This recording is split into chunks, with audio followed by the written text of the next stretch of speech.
去内地。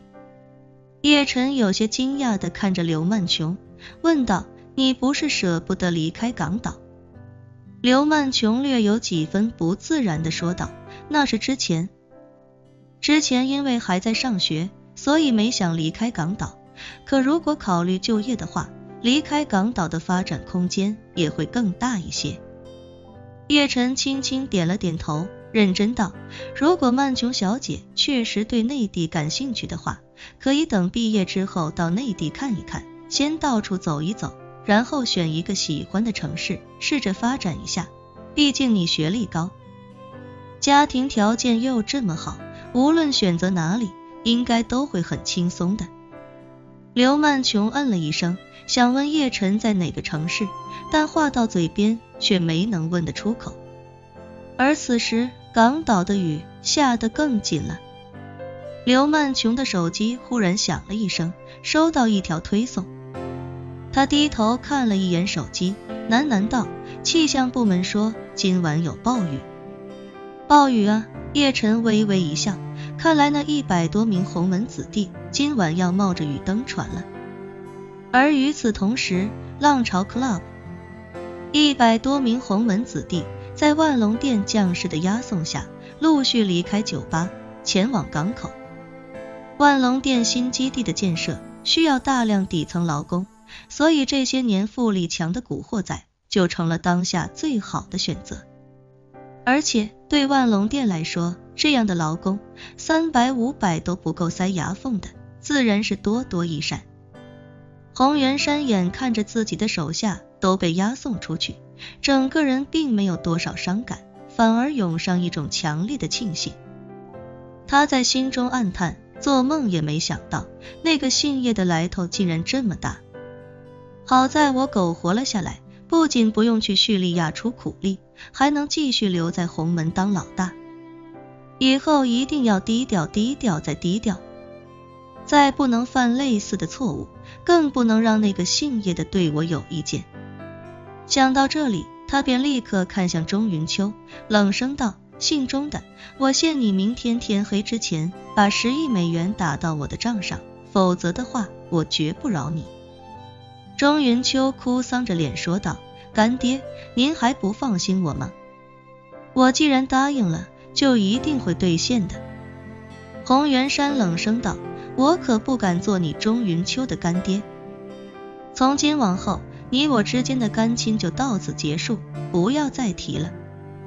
钟云秋忙道，干爹，我可没得罪您啊，干爹，事情发展成今天这样，我也不想啊，求您不要生我的气，毕竟我才是最惨的那个。洪元山黑着脸说道，妈的，我是怕你克我啊。说罢，洪元山又补充道，从明天开始，你我除了给万隆店筹集经费的事情之外，不要有任何联系，我也不会再额外问你要多1分钱，我他妈现在是想明白了，什么钱不钱的，都没有好好活着最重要，所以你以后最好也不要让我再看到你。钟元秋忙道，干爹，你我今日也是共患难，您又何苦跟我翻脸呢？洪元山脱口道，老子跟你不一样，老子现在是万隆店的筹款经理，只要老子不惹是生非，叶先生和万隆店是会罩着我的。你他妈的就是个扫把星，以后离我越远越好。钟元秋整个人为之一怔，想说什么，可话到嘴边又吞了回去。之前他对待洪元山的态度，像极了一个玩弄过女方之后就要把女方踢开的渣男。只是他一直都没找到一个和平分手的理由和借口，甚至一直处心积虑想让女方先开口。可是他没想到，当女方真开口说分手的时候，自己心里竟然会这么的不是滋味。他如果没了洪元山的这层关系，以后在港岛也就等于没了靠山，而且两人也算得上是共患难了。10年100亿美元的损失，钟元秋都已经咽进了肚子，所以现在看洪元山，反倒一点也不觉得他之前找自己要钱的行为很过分，反而觉得他要的那点钱跟叶晨比起来简直能算得上是宇宙级大善人了。所以他其实是希望在这个落难的时候与洪元山抱团取暖的，可没想到洪元山竟然对他避之不及。钟云秋无奈，只能深深地叹了口气，心中唏嘘无比。这时一旁的洪元山似乎对他非常反感，脱口说道，这里已经没有你什么事了，你为什么还不滚？非要在我这里站着碍眼吗？钟云秋叹了口气，看着陆昊天，恭敬问道，请问我可以走了吗？陆昊天把肩膀上扛着的钟子涛丢到他面前，冷声道，把你儿子带走。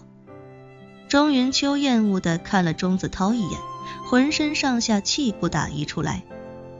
这个败家子一下午败了自己100亿美元家产，自己不当场把他打死，已经算是仁至义尽了，更别提再把他带回家。钟云秋都有心立刻跟这小子断绝父子关系，就跟洪元山不想看见自己一样，自己也不想再看见这个败家的儿子。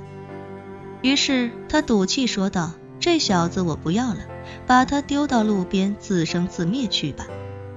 陆昊天反问道，你是在吩咐我做事吗？钟云秋忙摆手道，不敢不敢，在下不敢。陆昊天冷冷道，这小子你要还想要你就带走，你要不想要我就直接让人把他也一并送去叙利亚了。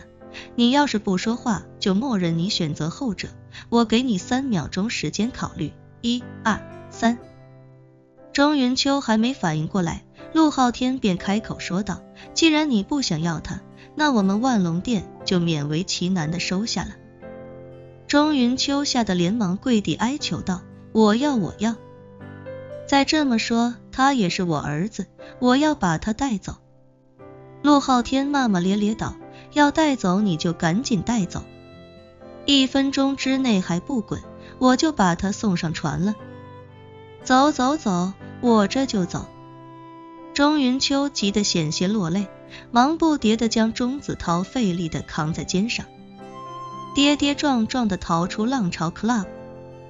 此时的浪潮 Club 门口已经下起了倾盆大雨，而钟云秋因为是直接从洪元山的家中跟着洪元山的车来的，所以他并没有让司机和随从跟过来。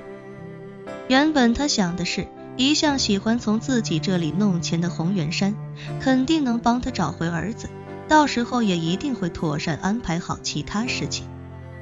可没想到最终事情会这么收场。无奈的钟云秋也只能站在路边拦了一辆出租，带着昏迷不醒的钟子涛狼狈地前往医院。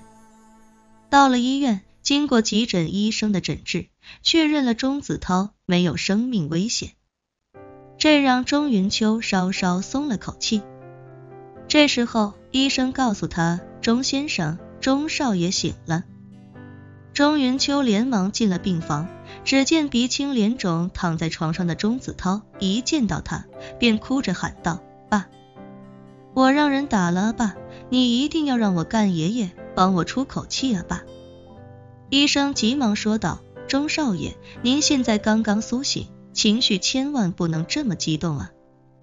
话刚说完，便见身边忽地闪过一道黑影，紧接着便见钟云秋疯了一样跳上了床，一边用脚猛踹钟子涛，一边歇斯底里的骂道，你这个王八蛋，你把老子害惨了，还他妈有脸让老子给你出口气，看老子今天不打死你！